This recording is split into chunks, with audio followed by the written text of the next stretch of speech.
Topik yang akan saya bawakan hari ini adalah vaksin COVID-19 yang aman untuk lansia.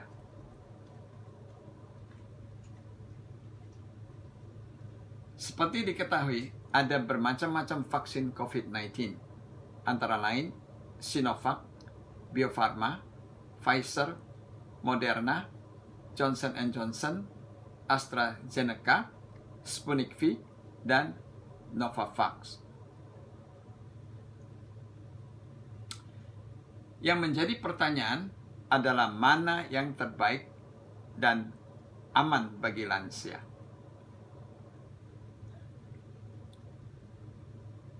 Berikut ini akan saya bahas satu persatu agar kita dapat memilih mana yang terbaik bagi lansia.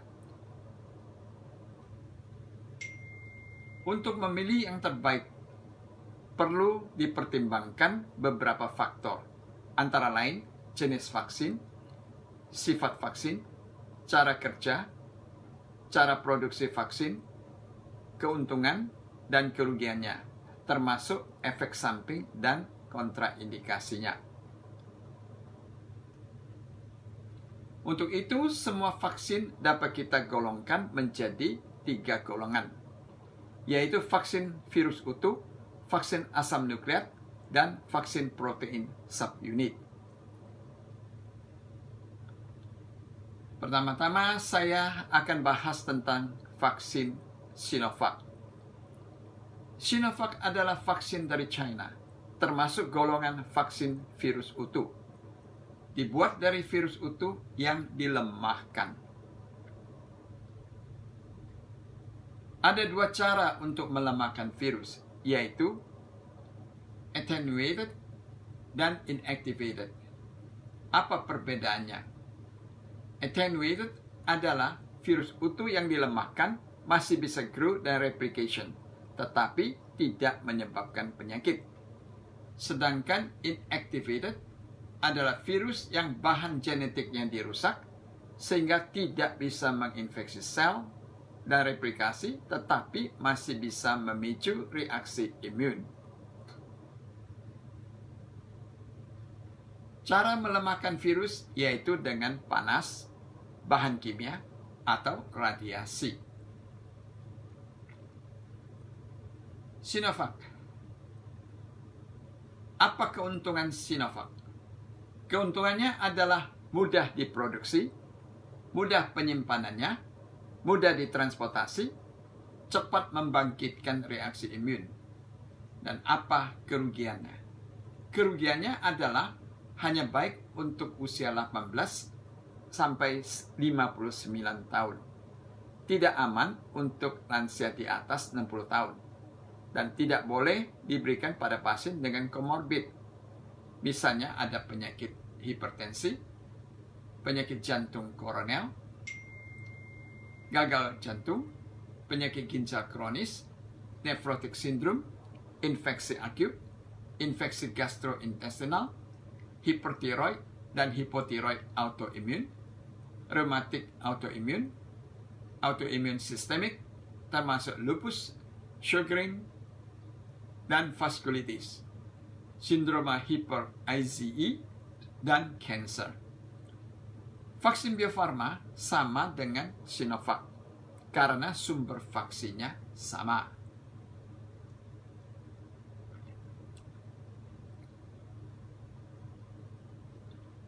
Golongan vaksin yang kedua adalah vaksin asam nukleat. Vaksin asam nukleat ada 2 macam, yaitu messenger RNA dan DNA.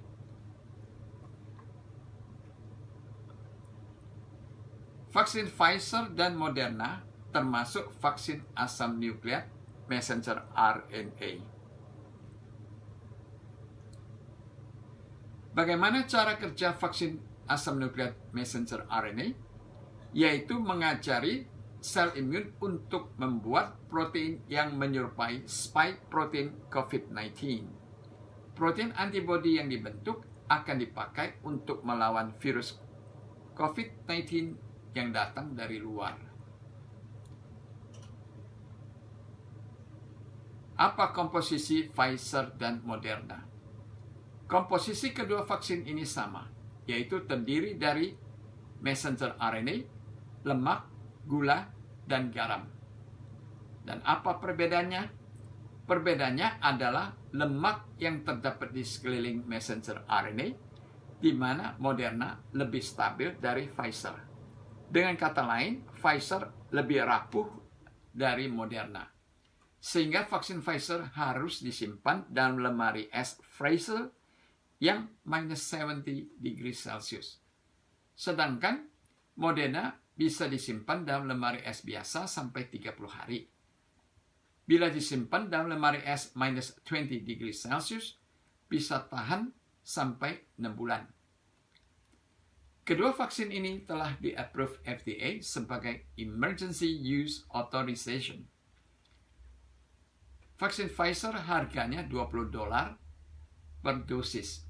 Diperlukan 2 suntikan. Suntikan kedua adalah 3 minggu setelah suntikan pertama. Sedangkan vaksin Moderna harganya $33 per dosis. Diperlukan 2 suntikan. Suntikan kedua adalah 4 minggu setelah suntikan pertama. Di AS, vaksinasi COVID-19 ditanggung oleh pemerintah. Apa keuntungan vaksin Pfizer dan Moderna? Keuntungannya adalah efektivitasnya lebih dari 95%, aman untuk lansia di atas 65 tahun, sudah pernah dicoba pada lansia 91 tahun di UK, di AS telah dicoba pada lansia 89 tahun. Juga aman untuk wanita menyusui, efek sampingnya yang membahayakan hampir tidak ada. Apa efek samping vaksin Pfizer dan Moderna? Efek sampingnya adalah ringan, seperti pada vaksinasi lainnya, dengan gejala sakit pada tempat suntikan, nyeri otot, nyeri sendi, lesu, dan panas. Hal ini menandakan reaksi imun yang baik, dan gejalanya akan hilang sendiri dalam 1-2 hari. Golongan vaksin asam nukleat yang lain adalah vaksin DNA. Yang termasuk vaksin DNA adalah Johnson & Johnson, AstraZeneca, Sputnik V. Ketiga vaksin ini belum di-approve oleh FDA. Vaksin Johnson & Johnson telah selesai uji klinik fase ketiga dan diperkirakan akan beredar bulan Februari. Johnson & Johnson hanya perlu 1 kali suntik.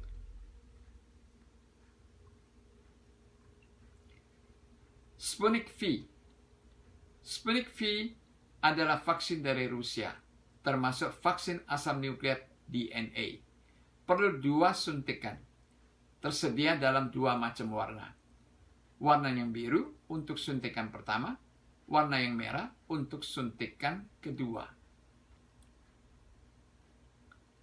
Nah, bagaimana cara membuat vaksin DNA? Cara membuat vaksin DNA adalah sebagai berikut. Pertama, sequencing DNA. Kedua, insersi DNA ke dalam plasmid bakteri. Ketiga, replikasi plasmid DNA. Transfer plasmid DNA. Bagaimana cara transfer plasmid DNA? Ada 4 cara, yaitu injeksi langsung ke dalam sel otot. Kedua, electroporation dengan gene gun. Apa itu electroporation? Electroporation adalah memakai gelombang pendek aliran listrik dengan gene gun untuk menciptakan pori sementara pada membran sel. Gene gun ini memakai helium untuk mendorong DNA masuk ke dalam kulit, kemudian menyatu dengan sel membran. Ini adalah gambar contoh electroporation dengan gene gun. Cara transfer plasmid DNA yang ketiga adalah memakai vektor. Apa itu vektor? Vektor adalah virus yang dimodifikasi, yaitu memakai virus yang tidak berbahaya sebagai alat untuk mengantarkan kode genetik antigen ke dalam sel, sehingga dapat memicu reaksi imun. Ini adalah contoh vektor.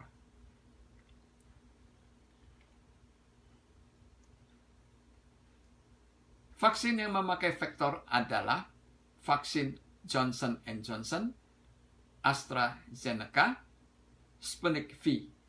Johnson & Johnson memakai vektor adenovirus, AstraZeneca memakai vektor simpanse, sedangkan Sputnik V memakai vektor human adenovirus. Cara keempat untuk transfer plasmid DNA adalah dengan hydrogel. Apa itu injectable hydrogel vaksin? Injectable hydrogel vaksin adalah vaksin yang membentuk jelasi in situ setempat setelah vaksin disuntikkan ke dalam tubuh. Ini adalah contoh injectable hydrogel vaksin. Gambar sebelah kiri menunjukkan vaksin yang masih di dalam hydrogel. Gambar sebelah kanan menunjukkan vaksin yang telah terlepas dari hydrogel. Hydrogel sering dipakai untuk therapeutic delivery system dan tissue engineering.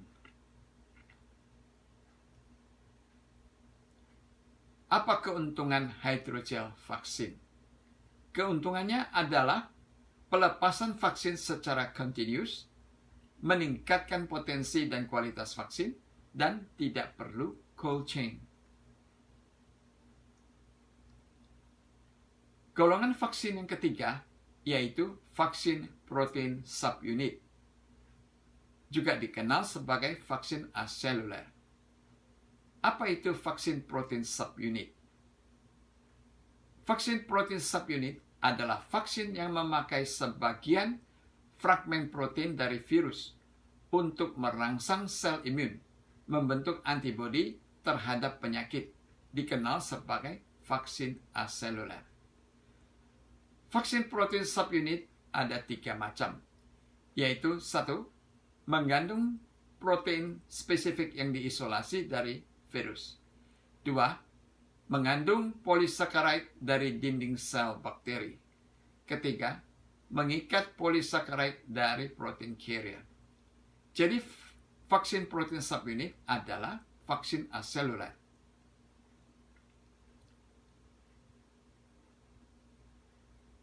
Berikut ini adalah contoh vaksin protein subunit.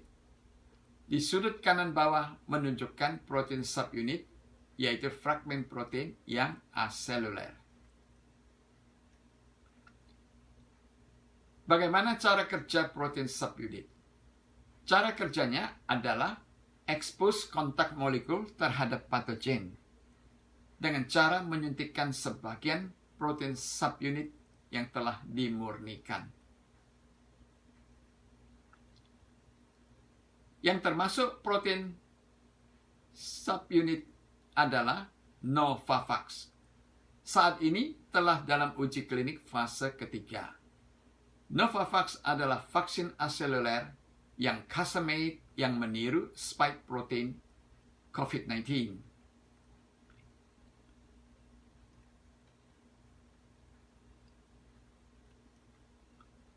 Apa keuntungan vaksin Novavax? Keuntungannya adalah aman karena aseluler. Apa kerugiannya? Kerugiannya adalah reaksi imunnya lemah, sehingga perlu dibantu dengan adjuvan atau booster, teknologinya rumit, dan diperlukan substrat ragi atau bakteri. Nah, bagaimana kerja vaksin melawan COVID-19? Ada beberapa step, yaitu pertama, vaksin yang mengandung DNA dalam adenovirus kontak dengan sel yang divaksinasi, lalu masuk ke dalam sel berbentuk gelembung. Di dalam sel terjadi injeksi DNA ke dalam nukleus sel, dan di dalam nukleus sel DNA diubah menjadi messenger RNA.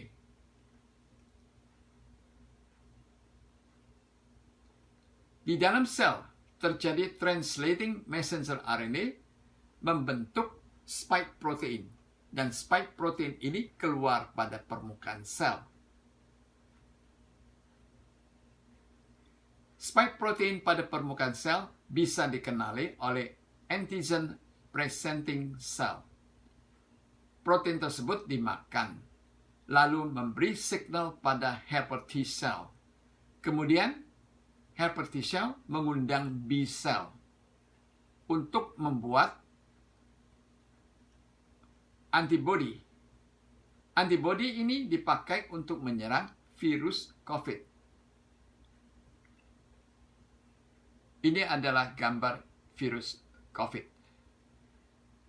Dan ini adalah gambar virus COVID dikelilingi oleh antigen yang menyerang virus tersebut. Kemudian infected cell dibunuh. Kesimpulan.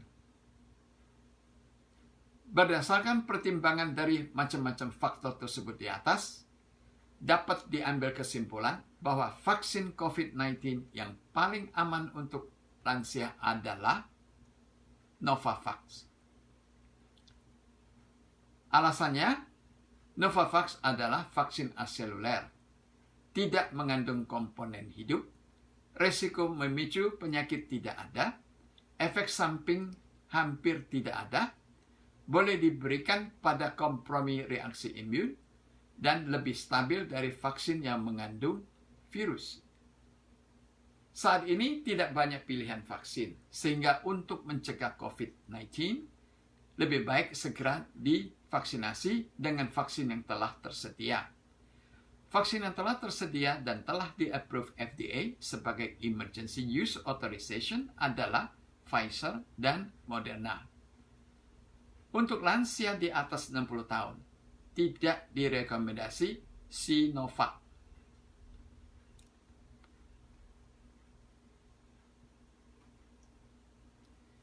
Bagi lansia yang tidak bisa divaksinasi, untuk meningkatkan daya tahan tubuhnya, perlu makanan sehat, tidur cukup, hindari alkohol, tidak merokok, diberi vitamin dan mineral, dan olahraga. Selama pandemi, dianjurkan sedapat mungkin tinggal di rumah. Hindari keramaian dalam ruangan tertutup yang lebih dari 5 orang. Hindari kontak dengan orang sakit. Hindari travel yang tidak perlu. Memakai masker. Jaga jarak 6 feet. Hindari menyentuh mulut, hidung, dan mata sebelum cuci tangan dengan sabun atau sanitizer. Hindari stres. Hindari anxiety, hindari emosi, dan jangan terlambat berobat bila sakit.